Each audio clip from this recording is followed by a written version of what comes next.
Raymond M. Binkowski is not a physician or registered dietitian. The contents of this should not be taken as medical advice.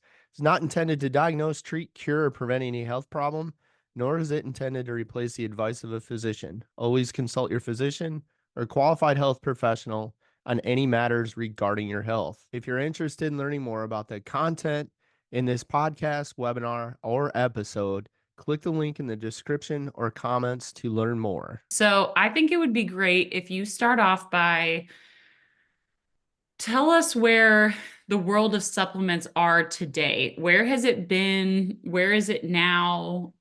Where is the industry as a whole? So the supplement industry is I think the easiest way to explain it as an industry is continuously growing. And part of that is sometimes founded, sometimes unfounded optimism on a product that is naturally occurring in nature, being able to solve our problems, being able to make pain go away, being able to improve your quality of life, help you drop pounds, drop inches. And for that reason, I think it's an industry that will perpetually grow. Without knowing what the actual industry annual revenue numbers are over the last, say, 50, 60, 70 years, I can say with confidence that there probably has not been a year that's been a loser for the industry. Mhm. Now, what one thing that when we talk supplements, like what are they? In a nutshell, they're not drugs. And what they really do is provide a level of convenience or give you an opportunity to maybe reach a goal or make something happen a little faster.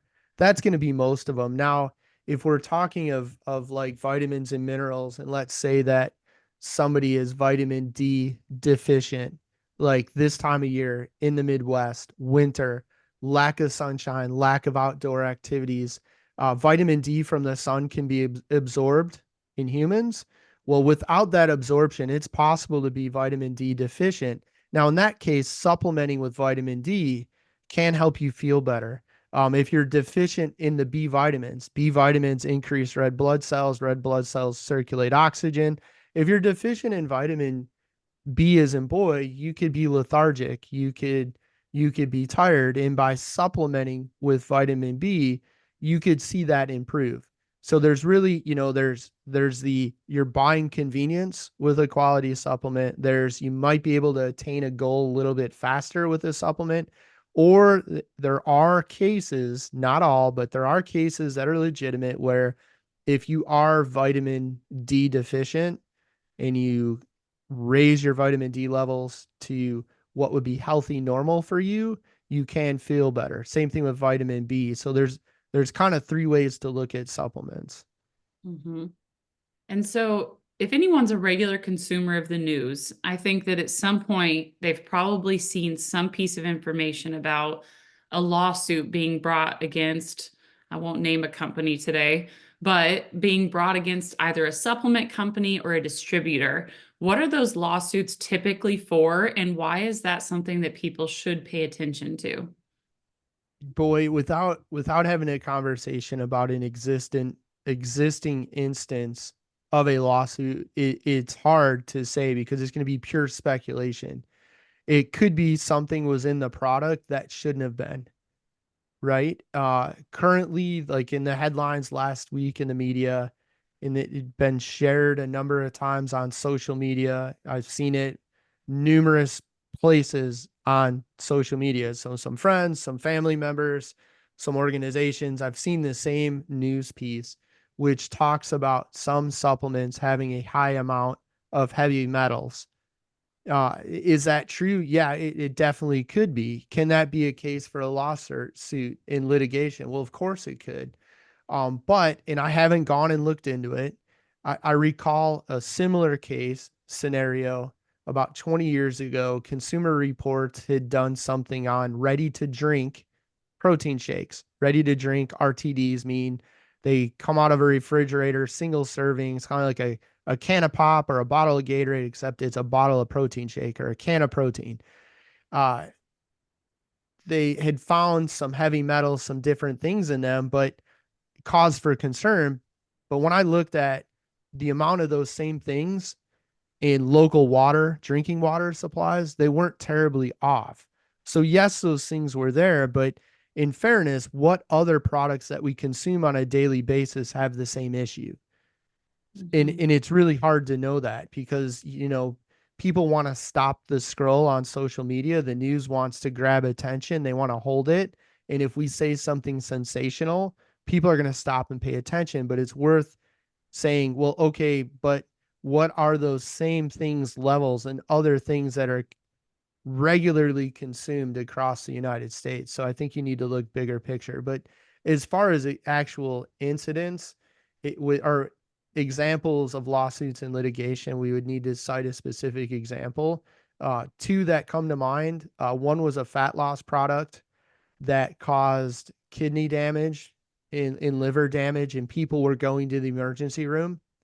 So that was a case of an unregulated ingredient that was being consumed by humans in amounts that might promote fat loss, but was terribly unsafe for vital organs. That there was lawsuit around that. There were litigation, I don't know if maybe lawsuit over some products that had common stimulants in them, and that led to products being taken off the market. And in that case, was the stimulant the problem? We could argue the merits of that, but at what point is there some type of responsibility or onus upon the consumer that maybe looked at it and said, if one is good, certainly three is better. So if one scoop is what they say, I'm going to take three. And did the problem happen because of three scoops, or was it because one scoop's bad for everybody? I don't know. But I Mhm. think the lawsuits and litigations, I think the consumer needs to read more into it. Okay. And so, why is the supplement industry regulated by any entity? How does the novice consumer of supplements navigate a world where they don't necessarily know what companies to trust or what brands to trust? Yeah, so supplements aren't regulated, they're not drugs. And as such, there's not much government involvement, which can go both ways. That can be a bad thing and a good thing. I see it as a good thing, but that also means that the consumer needs to be an educated consumer, and they need to be their own best advocate. If I'm looking to buy a product, I'm going to look and see, is that does that company look like they're brand new and only selling stuff on the internet? If the answer is yes, I'm probably not buying their product. If a company has been around for decades and you see them on the shelf at large chain stores, and yes, they've got a presence on the internet, that's a okay, then that company is probably going to be reputable. And there are like good manufacturing processes, certifications that supplement companies get, but that doesn't speak to the safety, the validity of the product, or anything else. It just says that they were made with good manufacturing processes. Mhm. So, I think it would be great if we go through a few different broad goals that some of the listeners may have, things that they really want to see improvement on or feel better with. Yes. So, sorry. I needed one more prop. Okay. So, I think it would be great if we go through some of those broad goals that listeners may have, and you can talk about what supplements you think are worth discussing, why, and what they do. So let's start off with first. We're going to start slow. Let's go over sleep. We'll get to We'll go over sleep, recovery, anything along those lines. What supplements do you love when you have the goal of helping your body recover or sleeping better? Let's go back and chat protein first. Okay, fine. All right. So we're going to start with protein. I feel like if there's one supplement that is the most widely consumed, I actually just had protein powder this morning, even though I don't actually even take it that often. So it's a little bit ironic that I had some today. But I had protein powder to start my day. My husband is a regular consumer, and I would say a good majority of Americans maybe have at least tried some form of protein. What kind of proteins do you love and why? And what is the goal of protein powder?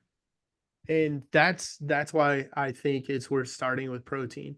I think a conversation about protein first is because it's something most people have experience with. Mm, And when we look at a protein powder, well, why take protein? When I look at clients that we coach and we help make better food choices around the foods they enjoy in a way that allows them to reach their goals, whatever it is, get on bodybuilding stage, look great at the beach, whatever it is. When we have a conversation about protein, if they're brand new and we tell them you need to eat around 1 gram of protein per pound body weight, they start looking at how much protein they're eating, and then they immediately look at it and say, "Oh my gosh, I'm barely getting half." And that ends up, for people that are brand new for 20 plus years, it ends up being most people are getting around half of the amount of protein that they probably should be. Myself included, when I started out doing this back in the mid 90s. I had no idea what foods contain protein. I had no idea how much protein should get. And in conversation, it was pointed out what I should get, and I was getting about half. So most people are unaware of where to get protein. They're unaware of how little they're consuming relative to how much they need to. And with a quality protein powder, what they're buying is convenience. So, is and this is going to be true of any products that are a supplement. Supplements aren't going to make up for the work you didn't do in the gym and your poor choices at a restaurant, in the kitchen, or the grocery store. What they are going to do is supplement your life. In the case of protein powder, what you're buying is convenience. You're mm, buying a portable, you're buying a relative inexpensive way to get an adequate amount of protein on a daily basis.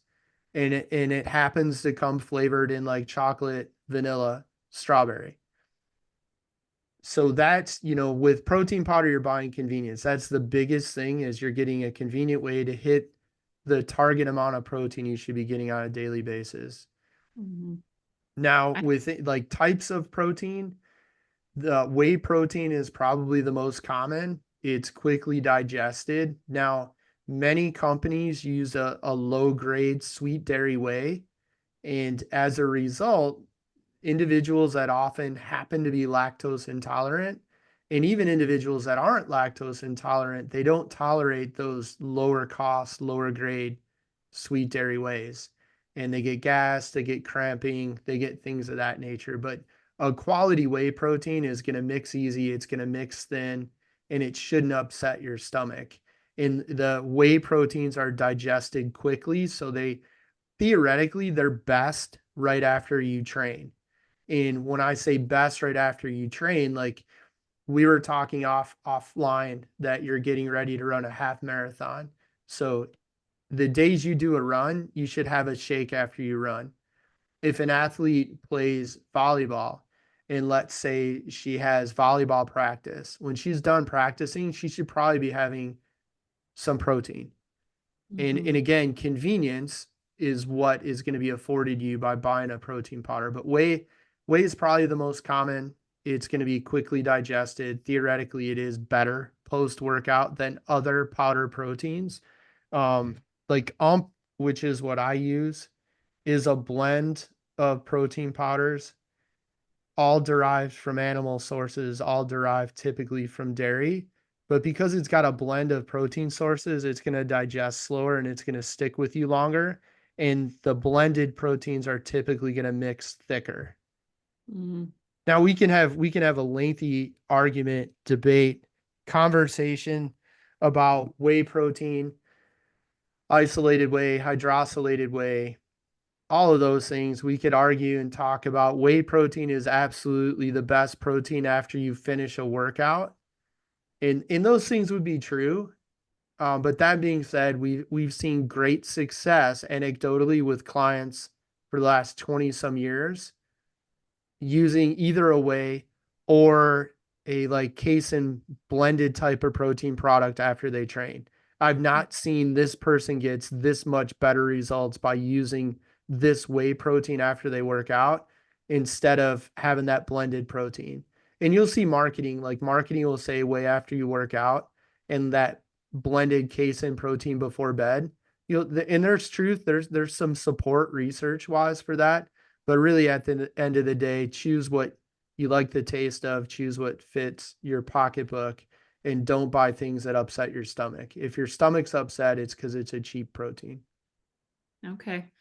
And if someone does need a plant-based protein powder for various reasons, allergies or, dietary restrictions, anything like that, or choices, do you have a favorite plant-based protein or one that you believe to be more effective? Not really. So if an individual is plant-based and there could be for various reasons because they're vegetarian, they're vegan or whatever it might be, the plant-based proteins. So there's what's called the biological value of protein, and that's kind of like the score as to how much of that protein is absorbed and assimilated by the human body and used for tissue repair and growth. For the most part, your dairy-based proteins have a higher biological value. So more of that supplemental protein is going to be used for tissue repair and growth in comparison to vegetarian or in comparison to your plant-based protein sources. Now, Mhm. that being said, I've had vegetarian, I've had vegan all over the board clients, and they'll favor or only use the plant-based products. And in their case, I tell them, search for the product you like the taste of, search for what your digestive tract will tolerate, and search for what fits your pocketbook. Now, in that case, some of the vegetable proteins are going to come up short in a branch chain amino acids. So those individuals probably will benefit from supplementing with branch chain amino acids in addition to the protein powder they're using. And sometimes you can find a plant-based protein that has additional, I believe it's leucine, isoleucine, added to the product to make up for the fact that it doesn't have as much of the branch chain amino acids as the animal-based products do. Okay. So we'll go over UMP then as an example. How many grams of protein is in 1 or 2 scoops of UMP? Usually around 20 grams per scoop. Depends on some of the flavors might have a slightly different density and Oh, we got volume the of glasses powder. out. We do, otherwise I'm never going to read this label. So it's the vanilla, which is what I happen to grab from my office, is 22.4 grams of protein per scoop. And I would tell almost everybody to do 2 scoops. And it's Okay. got milk protein isolate, whey protein concentrate, calcium caseinate, whey protein isolate, micellar casein, L-arginine, L-glutamine, L-isoleucine, L-leucine, and L-valine. So it has additional branched chain amino acids along with glutamine. Um, and it does because it is a blended protein. It is going to mix thicker than like a straight whey protein would. Okay. So for someone like myself, I weigh about 150 pounds right now. So hopefully this is semi-relatable for some of the listeners. That would knock out about 40 grams of my protein for the day. Correct. Correct. And so if my goal is to be at 150 grams, if I wasn't doing those 2 easy scoops of protein powder, how else am I getting 40 grams worth of protein? What adds up to about 40 grams? What would add up? So a 6 ounce can of tuna fish in water, which they don't sell anymore. During the recession, they changed the amount of tuna in the same size can to 5 ounces. But 6 ounce can of tuna used to be 32 grams. There's 3 grams of protein in an egg white. There's 7 grams of protein in a whole egg. Then, Okay. depending on how many, well, say 4 ounces of whitefish, say tilapia, is going to be 100 calories, 25 grams of protein. And then your chicken breast, your chicken legs, chicken thighs, turkey, any beef, pork. It's going to vary depending on the size of the serving. So you're going to be looking at if you are an omnivore, meaning you eat plants and animal-based foods or diet, any of the animal-based proteins are going to vary depending upon the serving size, the amount of fat. In the Mm-hmm. plant-based world, so like your soy and things of that nature, it's going to depend on what the vegetable source is, like a pea protein and things of that nature. Okay. And it sounds like someone could start by sitting down, really trying to get a grasp of how much protein they're currently consuming, but then they could right away know that I can offset 5 or 6 eggs, a couple of chicken breasts by just doing your 2 scoops of protein and actually getting your protein to a good place. And that's how you could even determine whether or not you need a protein supplement. Correct. Or like I had said, if you look at a 150-pound individual, let's say the target's 150 grams, 2 scoops of most protein powders are going to be around 40 or 45 grams of protein. That's 30% of your daily protein requirement. And when we look at, like I had said, most people, the brand new to any of this, 150-pound adult is probably getting 75 or 80 grams of protein currently. That's it. And when you tell them and they look at the numbers, they're like, this is impossible. And when you say, well, if you have just 1 2 scoop shake a day, you're going to add 40 or 45 grams to that 80 grams. And you just got an awfully lot closer to your target. And now that target's within reach. Oftentimes, and this is the feedback I get, they're like, by adding just 1 2 scoop protein shake a day, I actually see that I could eat enough protein to get to my target. Whereas before I looked at it, it was like, my gosh, how am I going to double the amount? Like, this is impossible. Mm-hmm. It's not impossible. You can certainly do it with whole food, but for people that are brand new and they don't know that there's 7 grams of protein in the average size medium or large egg. Like I know that because I've been doing this for decades. They don't even know where to start. And when they look at, geez, I got to go from 75 to 150, that's impossible. But if you say, hey, listen, you're at 75, but we can add 45 terribly conveniently. Now you're at 120. Now it's a conversation about, oh, what can I do to get 30 more grams? Now they start seeing it as something they can do. Okay, that's perfect. So you talked about utilizing whey protein specifically after workouts. What else do you really love for your clients to utilize post workout? And what does it take for you to recommend something like that? So, I mean, the biggest thing is you need to have protein after you train. Research suggests that it's better if you pair it with carbohydrates, ideally in liquid form within 30 minutes of ending your workout. And then, like 30 minutes after that, have a meal. Now, that's all theoretical and that works in theory in the faux world. In the real world, sometimes people are like, listen, I've got this much time to work out and I got to get a shower. And you said I need to have some protein. I need to be able to do that in the car while I'm on my way to work.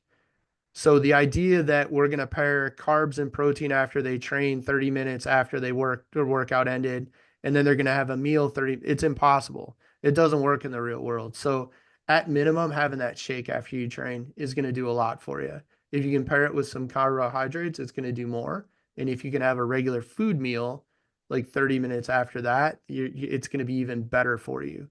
But those are the basic, that is the basic recommendation.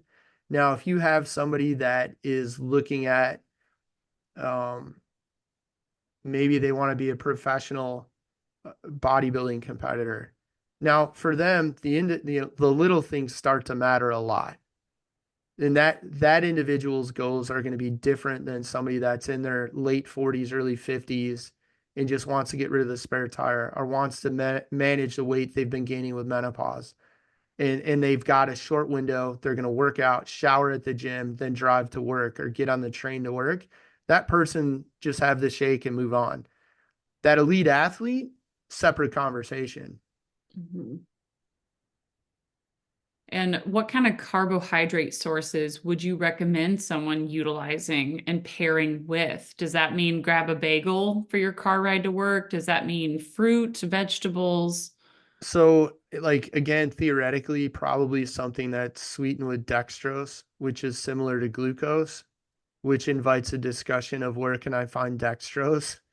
Regular Gatorade, the non G2, non G0 Gatorades have dextrose. Some other sports drinks like that will have dextrose. Beverly International makes a product called Mass Maker, which is 2 or 3 parts carbohydrate to 1 protein. So that, and it's a blend of carbohydrate sources. So you get immediate release, absorption of carbs. So a quick increase in blood sugar, but then you get a sustained breakdown and gradual increase in blood sugar over time. But really, like, if somebody wants to keep it simple, just have a shake in a piece of fruit. You know, we can argue if the fruit's sweetened with fructose, that's not going to do much for glucose and ensuing glycogen and whatever. But, you know, unless you're an elite athlete, we don't need to make it more complicated.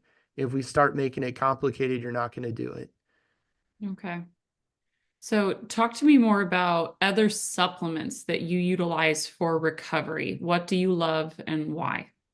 So, this is so protein's buying convenience. And from experience, most people are coming up short on the amount of protein they need to recover.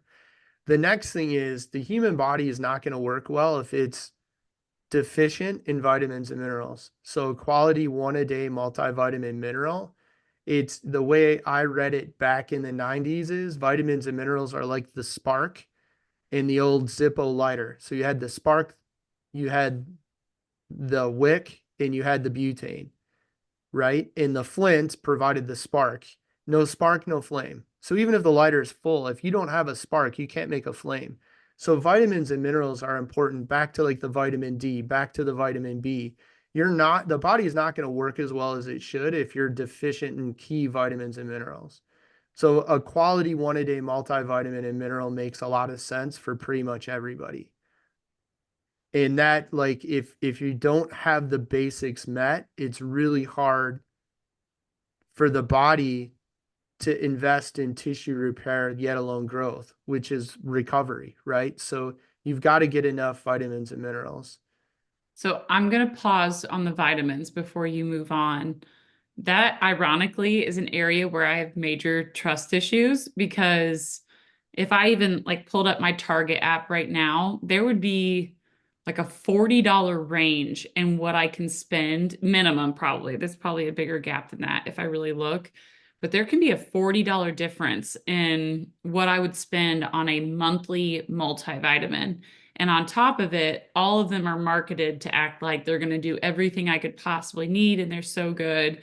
How do you choose your multivitamin and why? So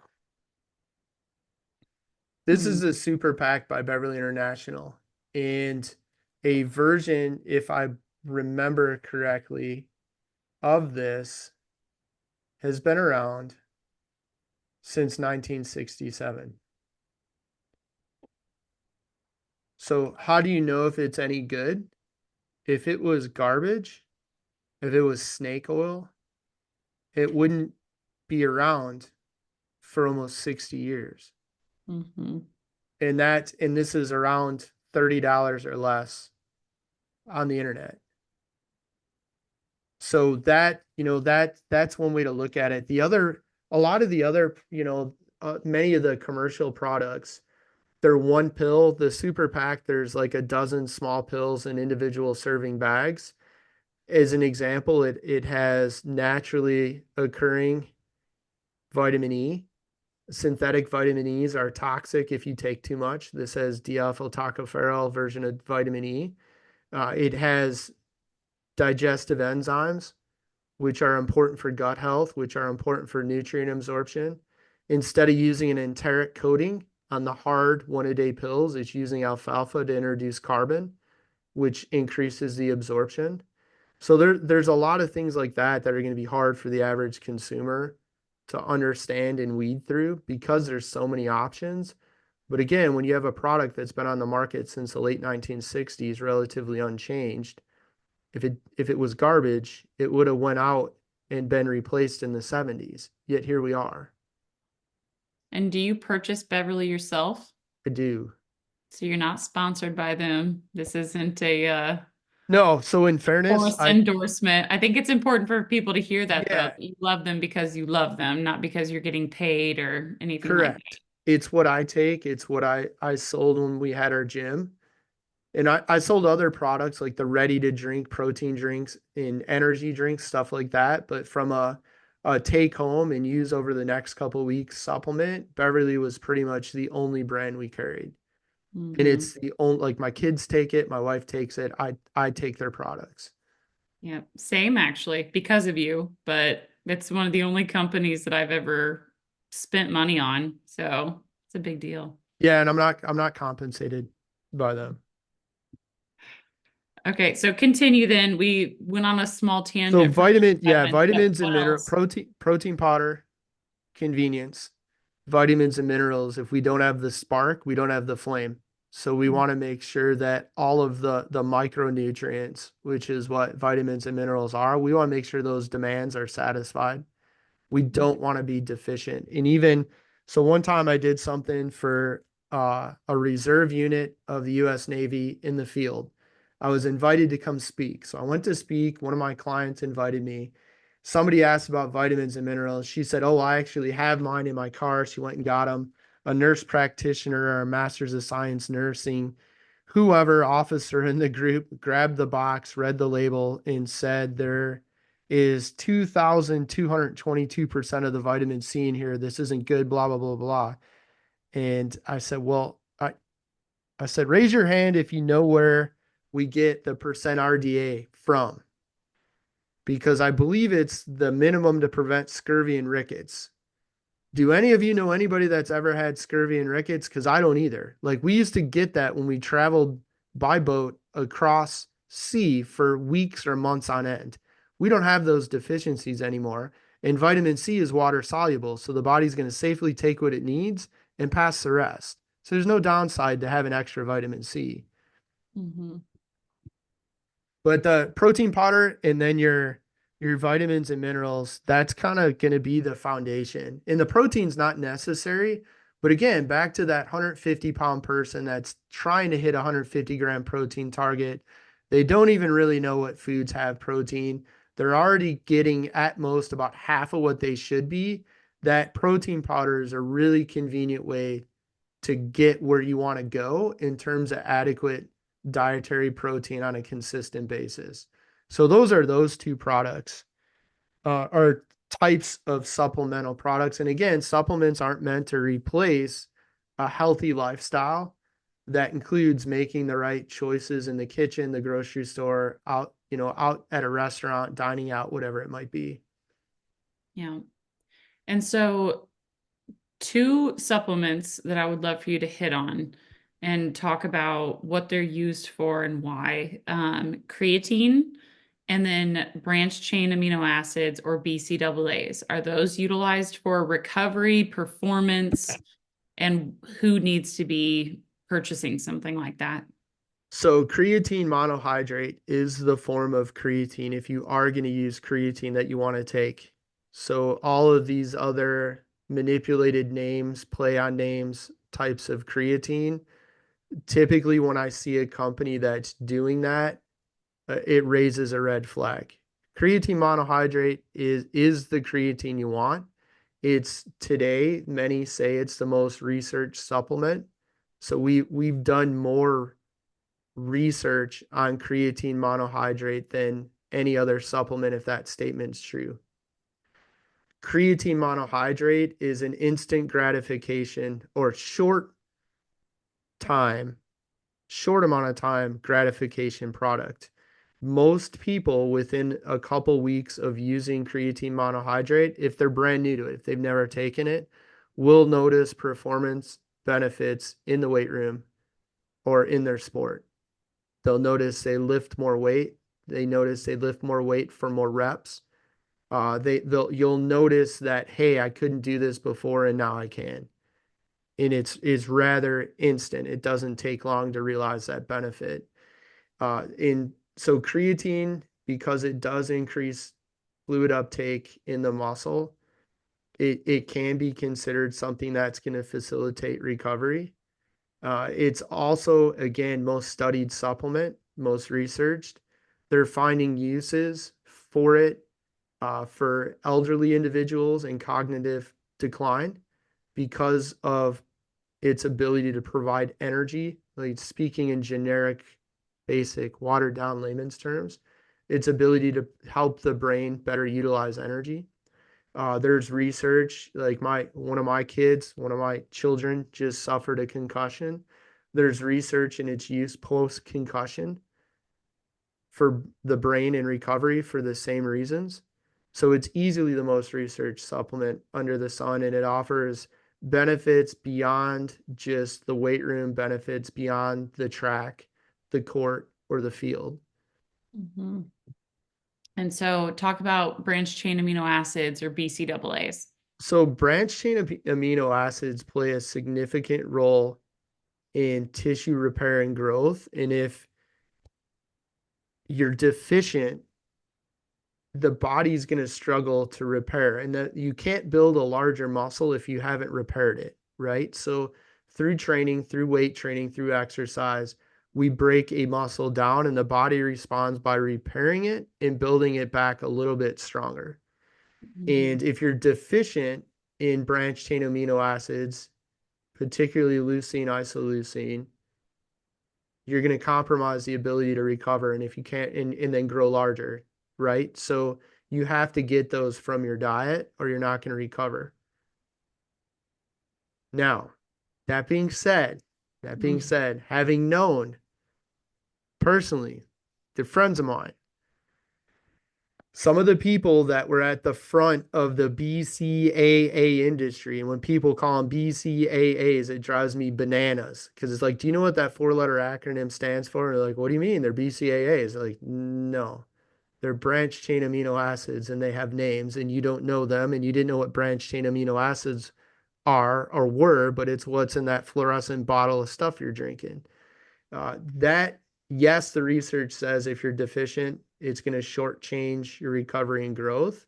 However, if an individual is consuming adequate protein, so back to the 150 grams, if you're getting 150 grams of protein, if you're using a quality protein post workout, if your other dietary protein food sources come from maybe you have some eggs, you have some chicken, you have some beef, or if you're plant based, maybe you're um, pea protein, soy protein, or whatever, and they do have the branch chains, you probably don't need a branch chain amino acid product. Mhm. So they're starting to find that if you are getting enough protein from a variety of sources throughout the day and you're having protein after training, the demand for additional branch chain amino acids isn't as great. So a Yeah. lot of the people that are eating protein rich meals 4, 5, 6 times a day, they're having that post workout shake protein, hopefully with some carbohydrates, right? They're probably not going to get as much benefit from the branched chain amino acid product as somebody that's not doing those things. Mhm. Now, that being so, where I'm going with that, you can save your money. You probably don't need the fluorescent pink, green, yellow, purple, blue drink during your workout at the gym. Now, that being said, it's low calorie, and if somebody enjoys the taste of it and whatever, there's no downside to it. It's a expense, it's a cost, it's something you spend money on that may not offer a ton of return, but there's not really a downside to it. Yeah. I think ironically, the only time that I've ever taken branched chain amino acids was when I was still working for you.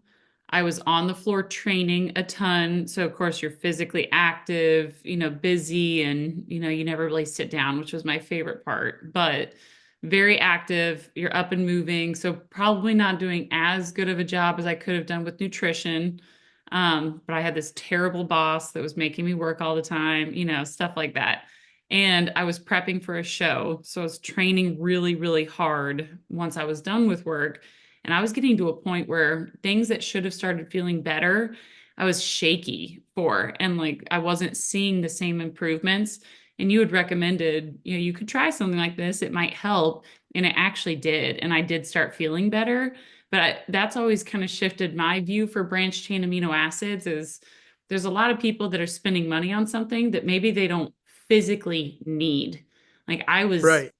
I can't So imagine how many steps I was taking a day, what my daily caloric burn was, anything like that. But it took a lot for me to get to a point where I was like, I need something, So, to and if help. you corrected that, like if we corrected lifestyle, if we made sure that we were in positive nitrogen balance because you were consuming protein regularly throughout the day, you weren't on your feet all day, you weren't skipping lunch, skipping a break, all of those things, then the need or the demand for the supplemental branched chain amino acids in all likelihood would be less.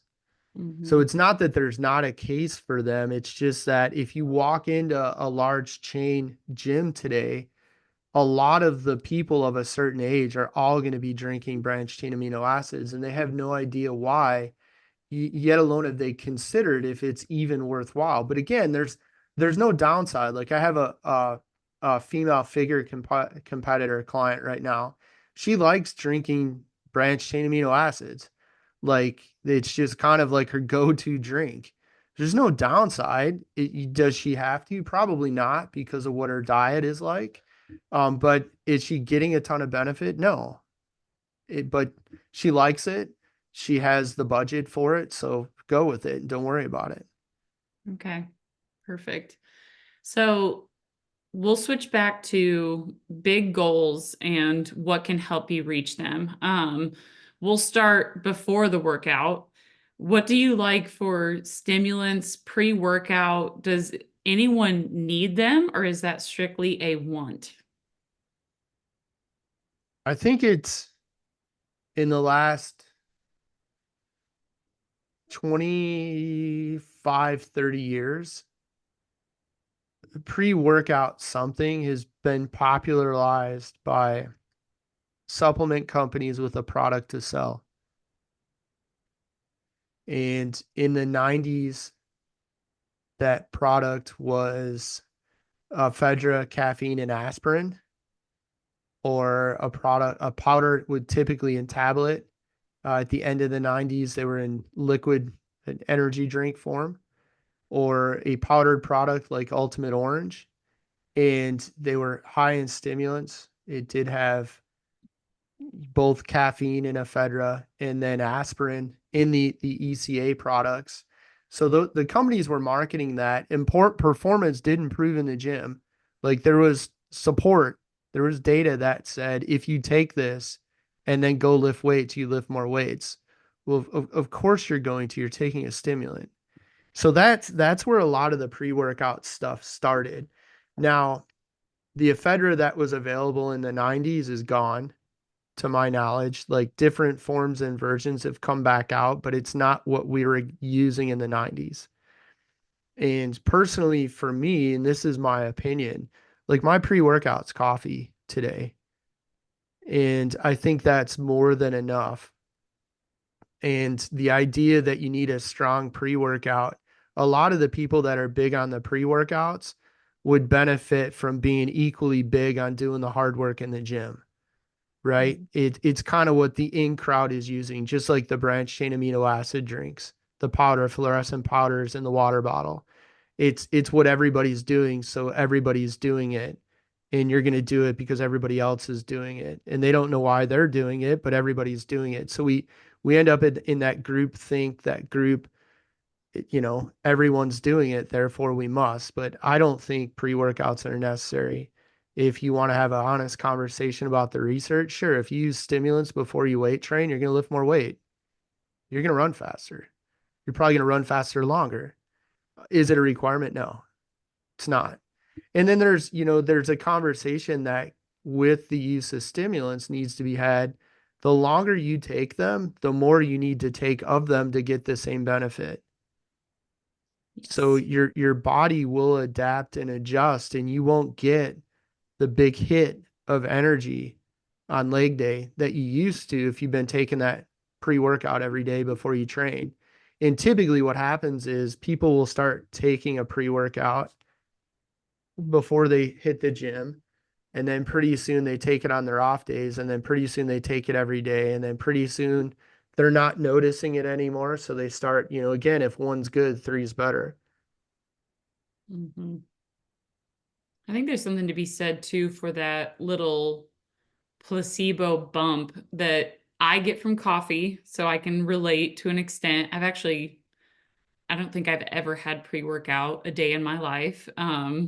But coffee does the same thing for me. But I think part of it is it feels like that slap in the snot box, like, okay, here we Well, go. the It's habitual the too. whether it's placebo or not, like athletes will train harder with stimulants. It's Hmm. just the way it is. And if you're taking a lot of stimulants, your performance in the gym will be improved. But if you ask like what do I personally use? Coffee. I'll have 2 glasses of coffee, maybe three, and then I'll lift weights in the morning. Hmm. And that's it. It's more than enough. In back when I started weight training, I didn't drink coffee. I never had caffeine. And then I started taking ephedra, caffeine, and aspirin. And like the amount of energy I had was ridiculous. But in time, you adapt, in time, you adjust, and in time, you're not getting that benefit anymore. And then if you don't have it, you have a headache, you're extremely lethargic. So it just compounds and you end up taking more and more. And that was with ephedra that probably, if abused, taken more than you should have it wasn't as bad as some of the stimulants that followed. I'm not gonna name by name, but certainly there were stimulants that came out after that that were far worse. And in fairness to ephedra, like ephedra has been used for 2,000 plus years in Chinese medicine. It's a bronchodilator. That's why it's in cold medicine. It does offer some health benefits, especially somebody fighting like an upper respiratory infection. It did work, and it probably, if you took one, I'm making up the number, right? If you took one, it's probably fine. The problem is, especially with the adolescent males in the weight room, if one's good, three certainly must be better. And that's what everybody was doing. But on the surface, I would say it's probably safe. Some of the stimulants that followed, probably not safe. Hmm.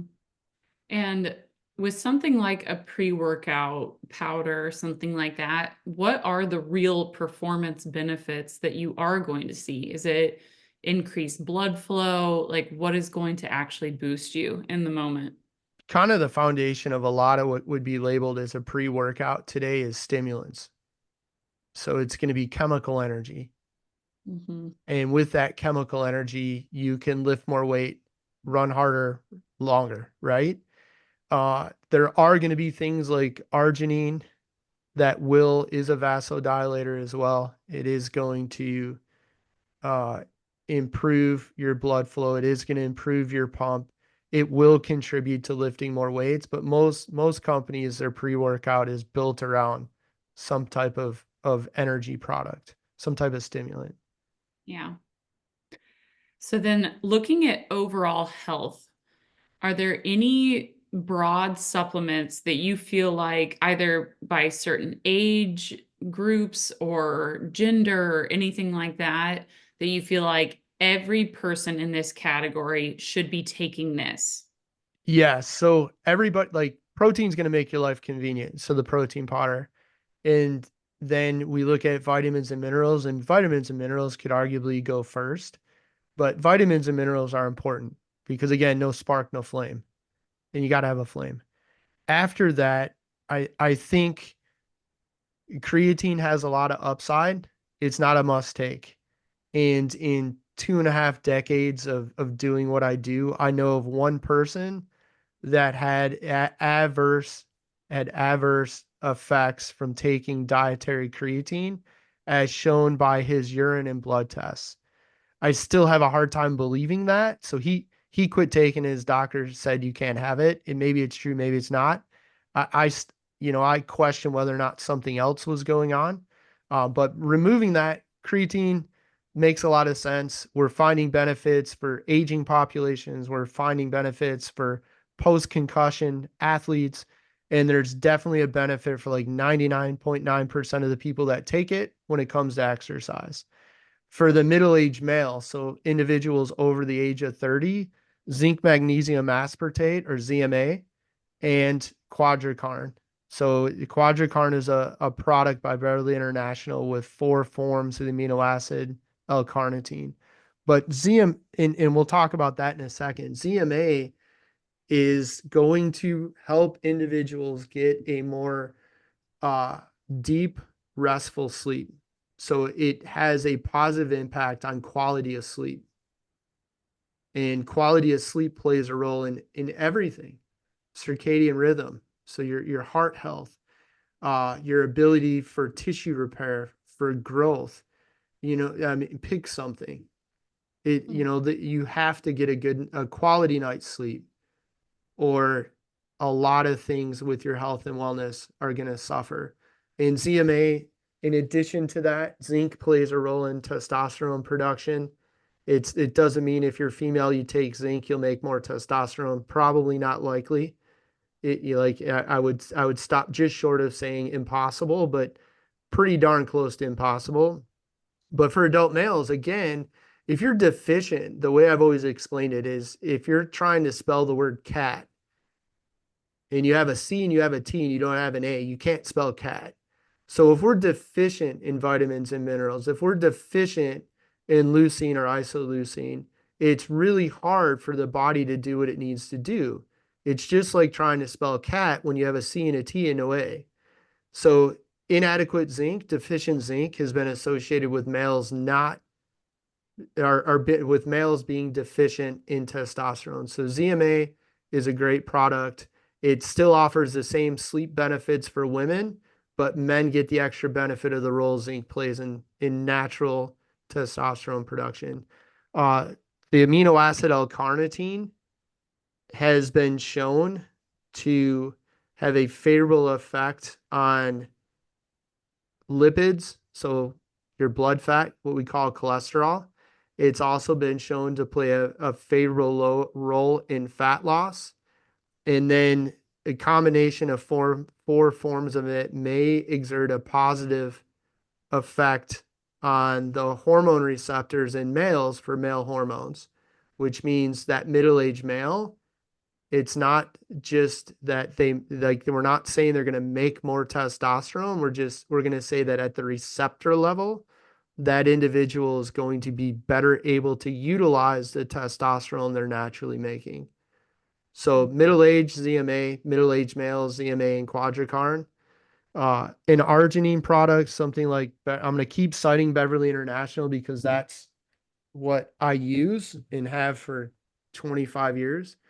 Something like Muscle Synergy, which has got 7 grams of arginine per serving. Arginine is a vasodilator, so there's a heart health benefit. There's performance benefits in the gym. It's got HMB. It's got a little bit of creatine. So this is going to be a good product. And then for who? For somebody looking for weight training, performance, athletic performance, improved performance on the track, the court, the field. So that would Eight, include endurance athletes, not just for strength, yeah, powerlifting. like I would say it's not. I would have to go and look if arginine has been used in endurance athletes, but looking at the role arginine plays in humans, the fact that it's a vasodilator, I mean it's going to improve heart rate theoretically, blood pressure theoretically for an endurance athlete. If you're able to circulate more oxygen, I have to believe there's a benefit. And if you Mhm. create a larger diameter structure that's circulating blood, I have to believe you're circulating more oxygen. So yes. Okay. So anything else for overall health for women specifically then? I know some of those were more leaning towards, male listeners or anyone tuning in. So anything else for women for overall health that you really feel like should be a I habitual? think the omega-3 fats, which are in it, they're going to be for both genders.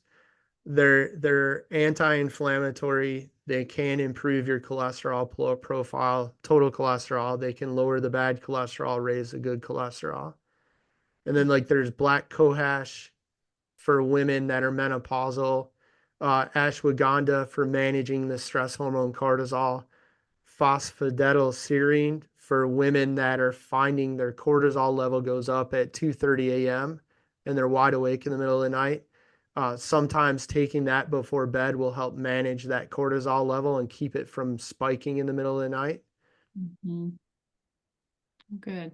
And anything else then for overall health before we move on? I don't think so. I think those are the biggest things. And that's why, there's a million products on the market, all promising the impossible. But if you look at the very few number of things we've talked about, many of them really aren't going to fulfill the promise they're making. Hmm. So for joint health, I think that this is something for my husband and I that we're getting to a point that we would be a lot more intrigued than we ever have been before. We are 36 and 39, but very active Hard miles, 36 and 39 with hard miles. with hard miles, Both good Division One miles. athletes. One was a pro athlete. Lots of heavy weightlifting. Yeah, yeah, hard miles. So for listeners like us that, we're not in our 70s and 80s, we're not arthritic, how divide those up for me a little bit. Like what things should people be taking right now to help their body in 20 years, to help their physical activity levels right now? And then does that shift at all as we age? Like, okay, and then by age 60, you also need this. So I wouldn't argue that it's necessarily a chronological age thing as far as your joint health, as far as your joint issues. I I'm gonna argue that it's in part age, but also what you've done for those years. So if you take both you and Jeff, your husband, we have two individuals that were Division One athletes. So right there, you've got 4 or 5 years of athletics at a level that the average American has never experienced. So if you look at, in your case, volleyball, your time on the court, every rep you took off every serve, every time the ball is volleyed over the net, like those reps cause wear and tear. If you take Jeff in football, every time the ball is snapped, every rep in the weight room for both of you, and every rep in the weight room in a Division One strength training program where you're like we've talked in other podcasts, you're actually training with weights. You're not working out. Like you're all in. You're maxing out.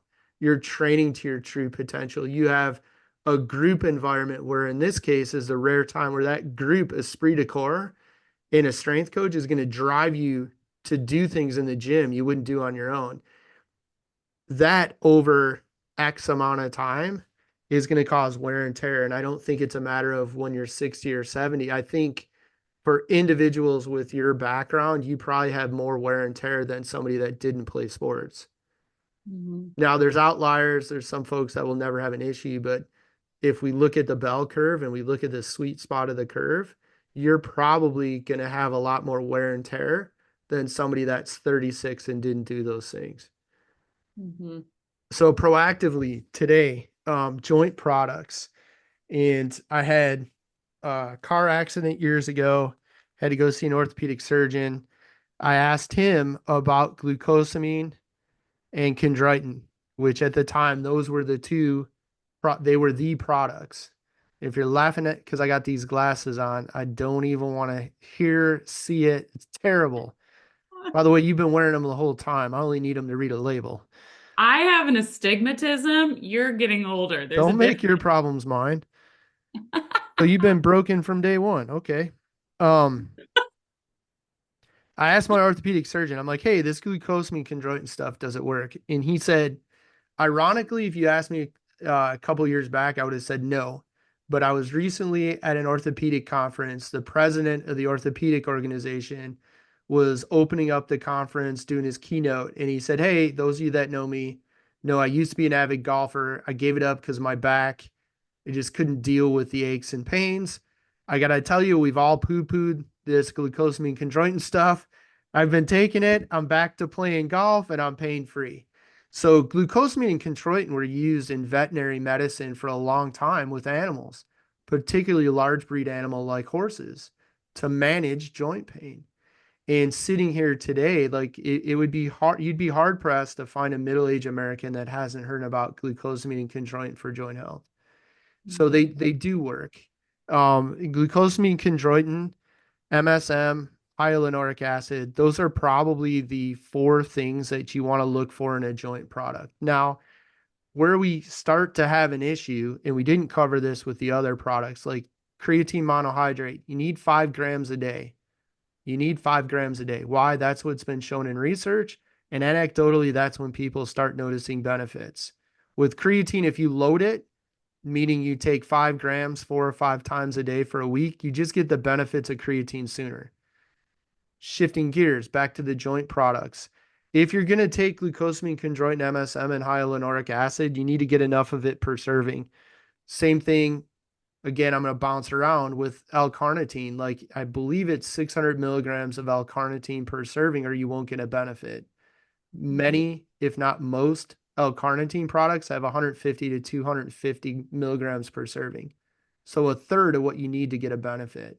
So the joint products that have glucosamine, chondroitin, MSM, and hyaluronic acid work, but you have to get enough of those ingredients or it's not going to work. And I'm not practicing medicine.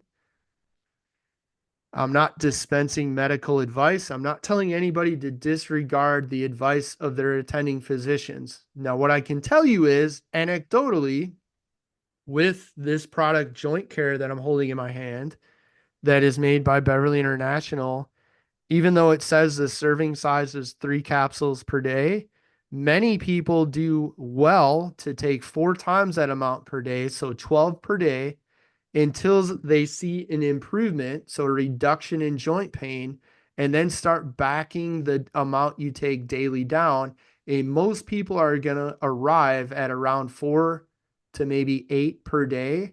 And if they take as little as 4, maybe as many as 8 per day, that they can maintain that improvement in joint health. So the pain stays away. But what we've seen is people taking like 12 per day initially for days and then backing that down seems to offer joint pain relief. And this is going to be something whether you're 36 or you're 70. Mhm. And I don't, So what's again, the functionality of those different pieces? Like if someone's sitting at home right now and asking themselves, well, I tore my ACL 10 years ago. I don't know that that's going to help my knee. What joints are they helping and how and why? so part of it is going to be some of the ingredients are what we see in cartilage,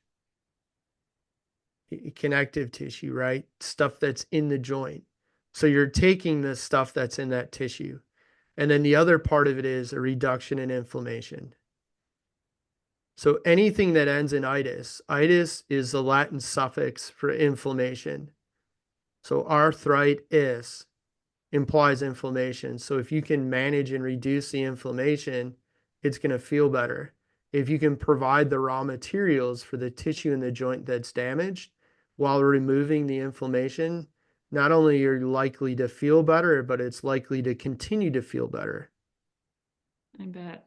I think it's actually, well, it's probably more ironic than anything, but I would be curious how many people out there also needed to hear that they need to take the right amounts of stuff because one of my ridiculous frugal things that I love to do is actually the multivitamin that I just finished. I was supposed to take 6 a day, and I was like, I'm gonna fly through this bottle if I take 6 a day. So I took 3 a day. And you I got got, half the benefit. I got out the Or no benefit. benefit at all. Yeah, so you can't price shop. Like you have to take the amounts that have been shown in research to work. And I would and I tell clients this now, like when they say, "Well, that's expensive." Well, then don't bother buying it. You're Mhm. not doing yourself any favors by saving money and then taking a product in a manner that won't work. You're better off not buying it. Don't buy it. Yeah. And along with that, again, to reiterate, supplements are just that, they're supplements. So if you haven't corrected diet and lifestyle, these aren't drugs. It's not a magic bullet. it's just one more tool, but you got to get the food and you got to get the exercise right. Like I had a guy come into the gym once and I knew who he was from the community. I knew he had money and he pulled his credit card out and looked at me and looked at all the Beverly International supplements we sold and said, just give me everything I need for like the month to lose weight. I was like, well, I would love to take $1,000 from you right now through the cash register, swipe that card, but it's not going to work. Like we need to talk more about what you're doing with food and what you're doing from an exercise standpoint. So you got to do those things. Back to the joint health, like this has become popular now and it's easy to find. Like there's a ton of collagen proteins out there. So collagen protein is going to play a role in joint health potentially, right? Again, we can't blanket say this is going to do this for everybody. It's not a drug, but collagen protein is going to do a lot for joint health as well. We saw that back in the early 2000s. I had middle-aged bodybuilding competitors that would have joint pain, discomfort, or sometimes they would have they would tear a muscle or bicep tendon, and I would say, hey, go buy sugar-free instant jello because it's all collagen. And my thought process was if collagen is found in those tissues that are damaged, maybe supplemental collagen would help with recovery and accelerate the repair process. And we did seem to see that. Now, whether or not it was placebo, I don't know. But sitting here today, 20 some years later, everybody's got a collagen protein, and those are some of the benefits they say you get from collagen. Mhm. It's also good for your hair. It's good for the thickness of your hair. It's good for your nails, as would protein in general. But a collagen protein in a joint product taken in the amount shown in research is probably what those individuals that are having joint pain and discomfort, many will find benefit from that. Mhm. And so important for someone's overall quality of life too. Like that's where I think people have to be willing to invest in themselves is when it does come to the long run, and joints have to be at the forefront of that, right? For your mobility to age well, joints can be a huge factor to consider and certainly worth spending your money on too. Well, and it can cascade, right? So if you're experiencing joint pain and discomfort and you're aging, and as a result of the pain and discomfort, you're doing less and less and less and less and less, pretty soon you could be pretty sedentary. And Mhm. over time, we know that's a problem. Like we covered this in previous podcasts, the value in weight training, the positive impact on bone density, load bearing activities, ability to maintain bone density or increase it, weight training's ability to be used to increase muscle mass, and the fact that increased muscle mass raises metabolism, all of these things. And if your joints hurt and you're not doing any of those things, maybe at all, maybe not like you used to because it hurts, at some point that is going to impact quality of life. Mhm. Absolutely. Um, So looking at performance, and I feel like there's going to be so many different directions that you can go. Performance enhancing is going to be too broad.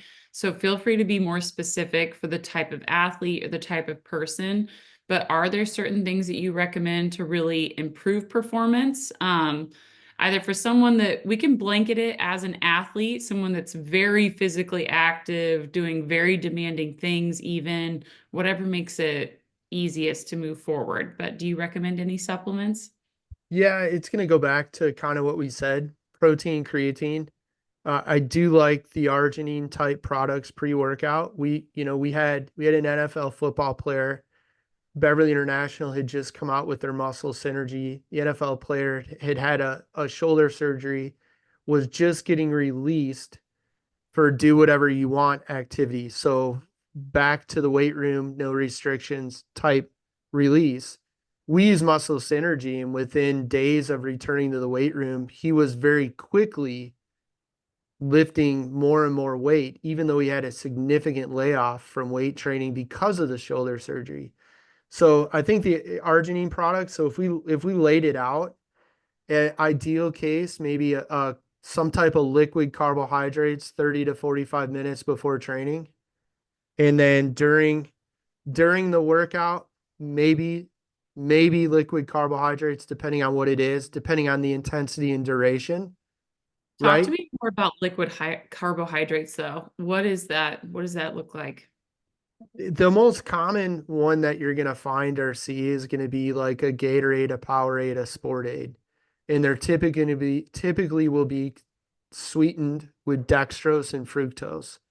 And dextrose can be converted readily to glucose and then used as to replace muscle glycogen. Muscle glycogen's the energy substrate we use for anaerobic training or weight training or short burst stuff, like sprints.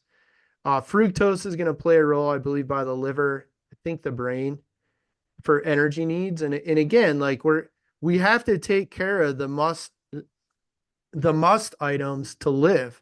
So we have to check the box and make sure the organs, the brain have what they need because they're going to take priority over us running the mile faster, us running the 40 faster. But like if just athletic performance, some type of carbs before we train, making sure we're adequately hydrated, making sure we have adequate electrolytes. Post workout, a liquid carbohydrate and protein within 30 minutes. And then 30 minutes after that, a protein and carbohydrate meal. And I Okay. would probably have creatine in there somewhere. I take my creatine with my coffee, and there's a lot of people that would say you shouldn't do that. And then some folks will say caffeine is in coffee and that's a diuretic, blah blah blah, whatever. And make sure that I take it. I get my 5 grams every day consistently. So I'll be consistent over ideal, but having creatine post workout with simple carbohydrates. So the creatine with something sweetened with dextrose post workout is going to do a lot for recovery. And Mhm. that would be for the athlete. Somebody that's worried about recovering but wants to lose body fat, it'd probably be a little different. But just talking in terms of athletic performance, I think I would set it up where, assuming they're doing everything else right throughout the day, but some carbs before we train, maybe carbs during the workout, and then carbs and protein after with creatine, and then a carb and protein meal 30 minutes after that. Okay. So go back to the electrolytes. Do you think everyone should be utilizing electrolytes? Like I know people that just, it's almost like their coffee habit. They take electrolytes every single day. And then what electrolytes do you like or do you think are high quality? Yeah, so I I'm first gonna say I can't I don't know the complete answer on that because I haven't gone and read the research. Okay, so that's my first comment. My opinion is many people that eat a higher protein, lower carbohydrate diet might be deficient in electrolytes. Mm. If you train in high temperature, high humidity environments and you're passing a lot of fluid through sweat, or you're drinking a ton of water and you're passing a lot of fluid through urine, those individuals might be come up short on the electrolytes. Um, I don't think like if you look at some of the really popular, and I won't name one in particular, and we use that one's products. I use it and my kids use it. Okay. Uh, is everything that they put out on their website and social media spot on and right for everybody all the time? Probably not. Is it right for an athlete eating a higher protein diet, training regularly, passing a large volume of water through sweat and urine, and with it electrolytes? Probably. Mm. But I can't give you the exact numbers because I haven't looked. Yeah. I do think it's important for people to hear, though, that while there obviously we're discussing the many benefits of different supplements, and there are different things that can be right for different people, but number one, still remembering that this is still a massive money making market. This is still capitalism, and so there are a lot of things that you may not need that. You may want it, and that's okay, and it's not going to harm you, but there's also a lot that it's meant to be marketable. It's meant to make you think that you need it too. Right. And there's a business behind it, that the business has to make money or it's going to go out of business. Now, Mhm. that being said, like with one of the fat loss products, when we discussed lawsuit litigation, and I don't even know if the company's still open or not, but there's a lot of money in this industry. And that individual, now it's hearsay. I didn't go down there to the factory.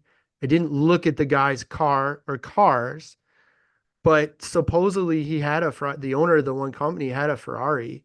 So there's real money. I mean, if you look at, oh, and I don't even remember. Well, I'll say this, a lot of the smaller or a lot of the many supplement companies over the last 20 years have been consumed by publicly traded multi-billion dollar pharmaceutical companies.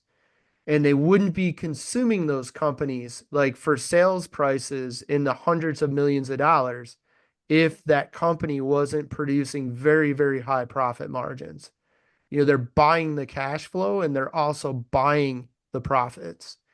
So there's a lot of money in this space. And there's a lot of people that will do unscrupulous things to make money.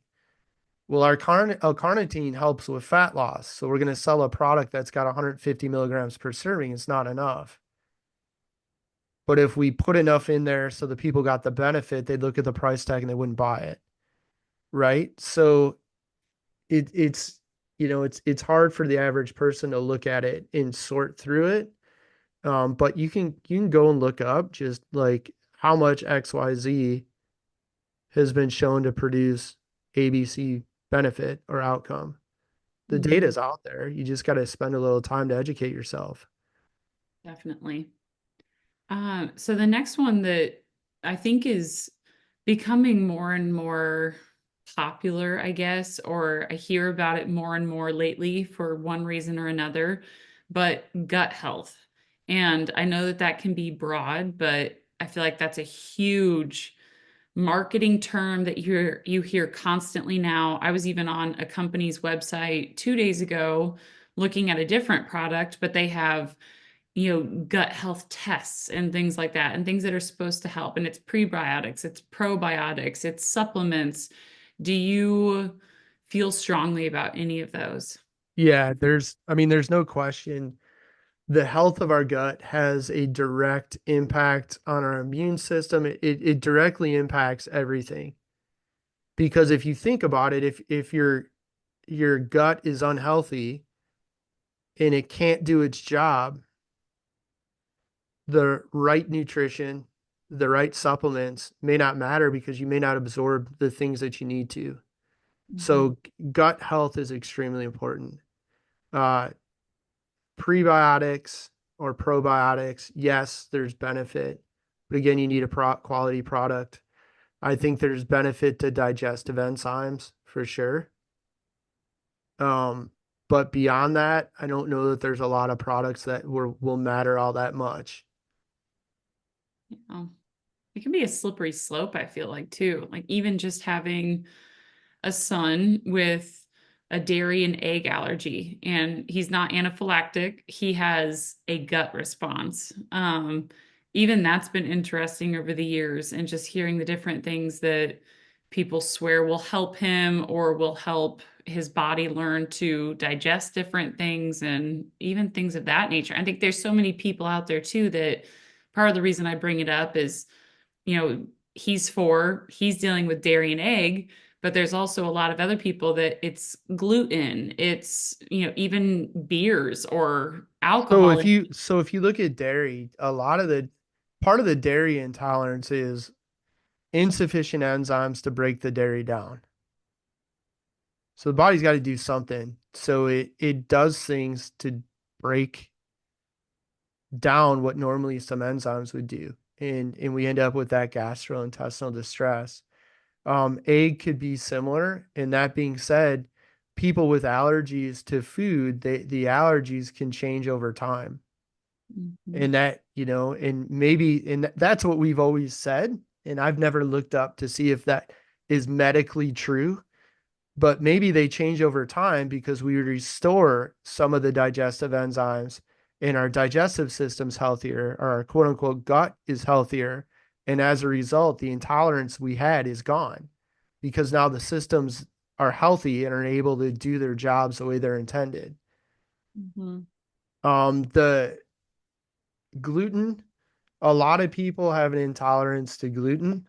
Not everybody that says they do does, but this is something we covered in the past. And as an add-on or an extra piece of conversation, I have a niece that is gluten intolerant, like tested gluten intolerant, um, type 1 diabetic. It's autoimmune. And we can have a greater conversation on why we see all these autoimmune issues we didn't used to see. But in the case of gluten, ironically, she can have flour, regular flour from Europe. So this begs the question of like, why is it different?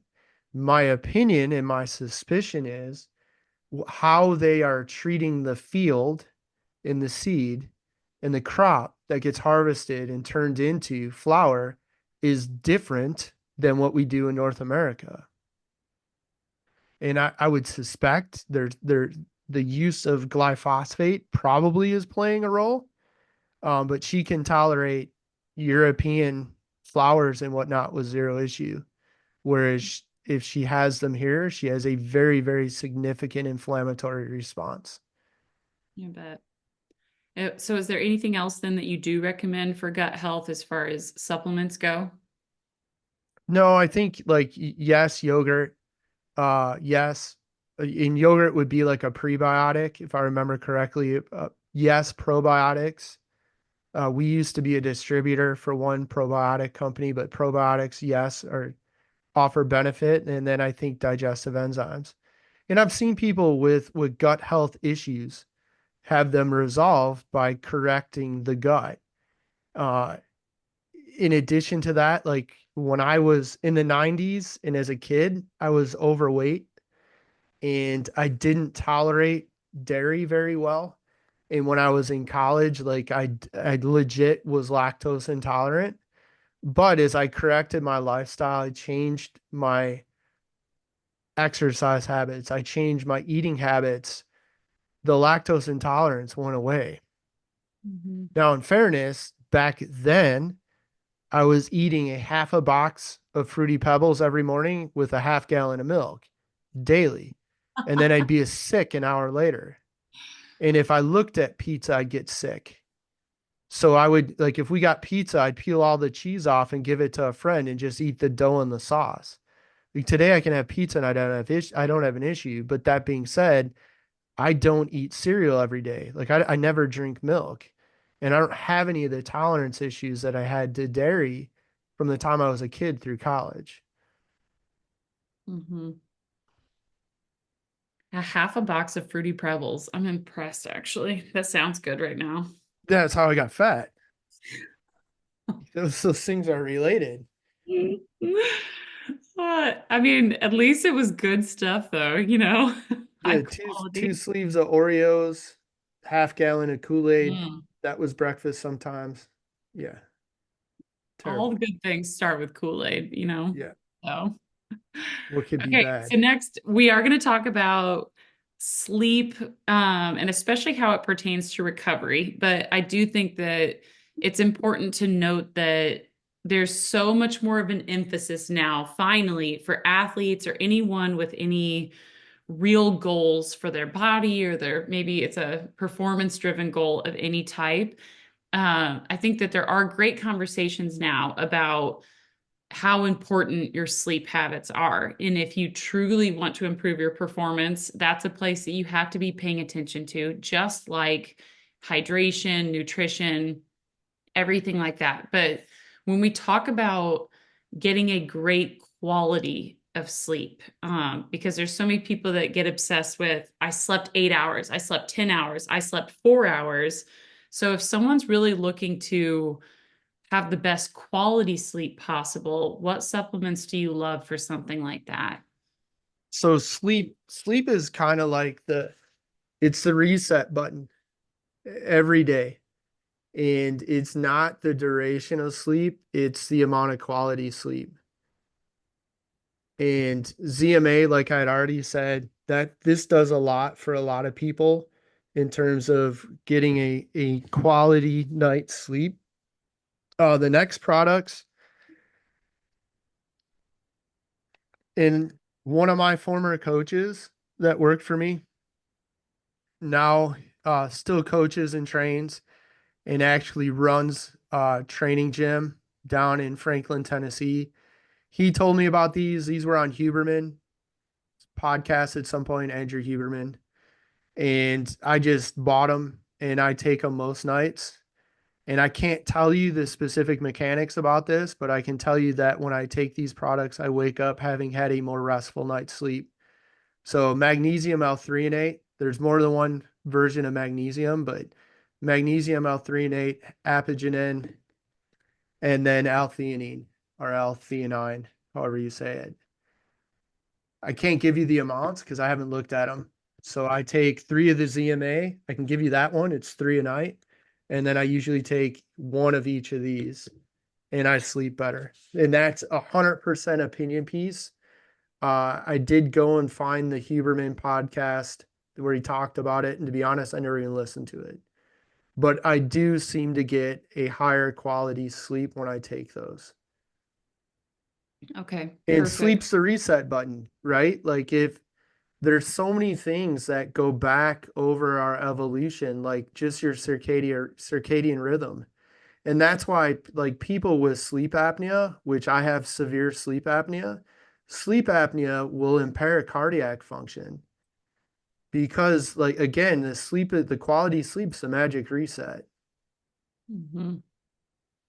So, for someone that is maybe dealing with something that is more cortisol related when it comes to sleep problems, how can they identify if something might be more cortisol related, and then what can they do to still help themselves? So the cortisol related is probably going to be more. This is my guess, in my opinion, and this isn't going to be supported by any data that I know of because I haven't looked at the data. But cortisol related sleep issues are probably going to fall more with females, so it'll be along gender lines. And if you're finding yourself waking up between like 2:30 and 3 a.m., it's probably be going to be because your cortisol is elevated. And we see that in middle-aged women. And what's happening is cortisol dips mid-afternoon and they find themselves tired in the afternoon and then it spikes at 2:30, 3 in the morning and they're wide awake. And the way to determine that, kind of like we covered in the menopause podcast, is to go see a female practitioner that specializes in women's health and get a 24-hour cortisol saliva test. And that will verify if indeed you're seeing the fluctuations of cortisol in an inverted fashion, meaning where cortisol should be high, it's low, and where it should be low, it's high. But most likely, not for everybody, but I would say the majority of women that are waking up at 2, 2:30, 3 in the morning wide awake, it's probably related to cortisol. Okay.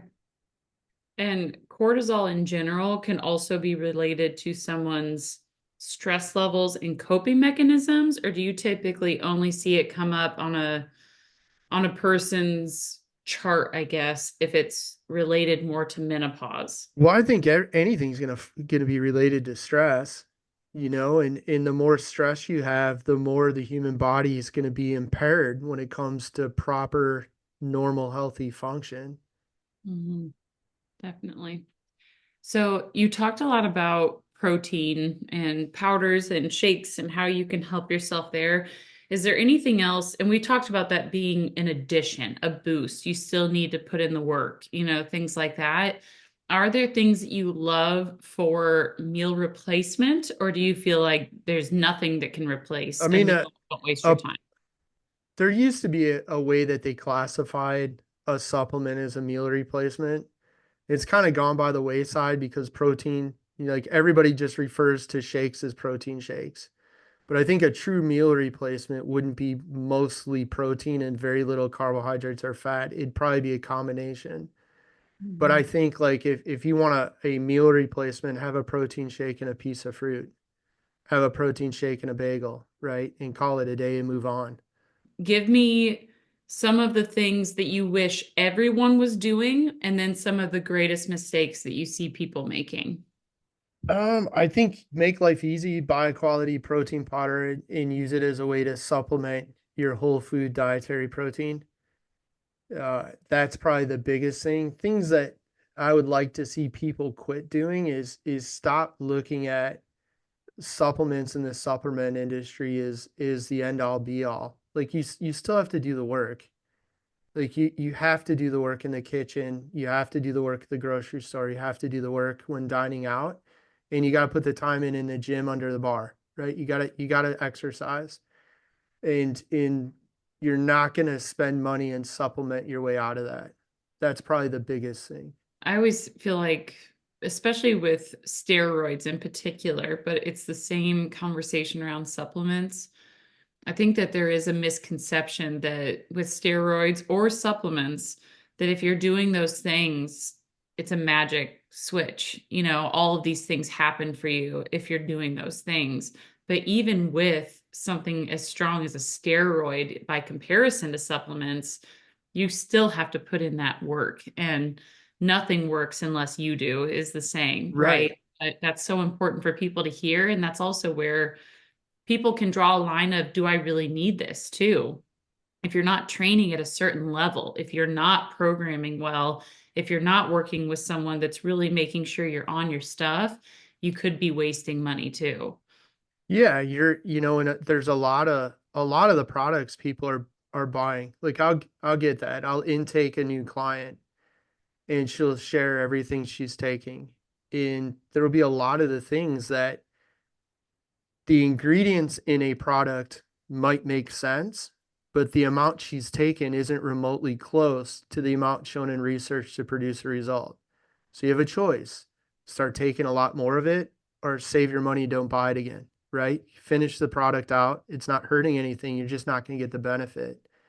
Um, so I see a lot of that. And even if they are doing the work, like they're buying products they don't need, or they're buying products that aren't in line with what their goals are, or they're buying products that straight up have been shown not to work. Yeah. So, last thing then, and I think that this will be a fun glimpse into how you work with your clients and how you're able to help guide them in their decision making. So, I do think that one thing that would be really cool for the listeners to hear is how you would go about recommending certain supplements to an individual with very specific goals. So, we're going to use me as a case study. I'm 36 years old. I have two beautiful babies, so not a lot of time. I work. I'm training for a marathon. I do have some pretty serious joint pain. Part of it's from having a torn meniscus right now. And what else? What else do I want to accomplish? And I would like better quality of sleep because I tend to be a 4 a.m. wake up. So what supplements do you want me taking to try to have So feeling as good as for possible? for sleep, ZMA, and then you could Google the Andrew Huberman, L-theanine, apigenin, and magnesium L-threonate. For the joint pain, glucosamine, chondroitin, hyaluronic acid, and MSM. I'd have a protein and carbohydrate shake after I ran, and that would probably and then a collagen protein, and that would probably check each of the boxes with each of the concerns you had. Okay. And do you think that all of those things, budget wise, are pretty manageable for most people to be taking? Yes. Like if I was looking to run 26 miles and I was going to invest like 100, maybe $150 a month, to me it would be worth it because like if I'm going to go through the effort to get ready to run a 26.2 mile race, I want to make sure that I finish. So Hmm. I would be making sure that I left no stone unturned, and I would make sure that I was putting myself in a position and was prepared to complete the race. Absolutely. Well, and recognizing that that's where supplements have so much power. That's why it's a billion-dollar industry, right? Like you really can set yourself up to feel better, to stay active, to capitalize on what your body is already giving you and love it back a little bit too, if you do it the right way. That's right. That's right. Well, perfect. Well, I'm ready. So thank you Cool. so much, Ray. This was great.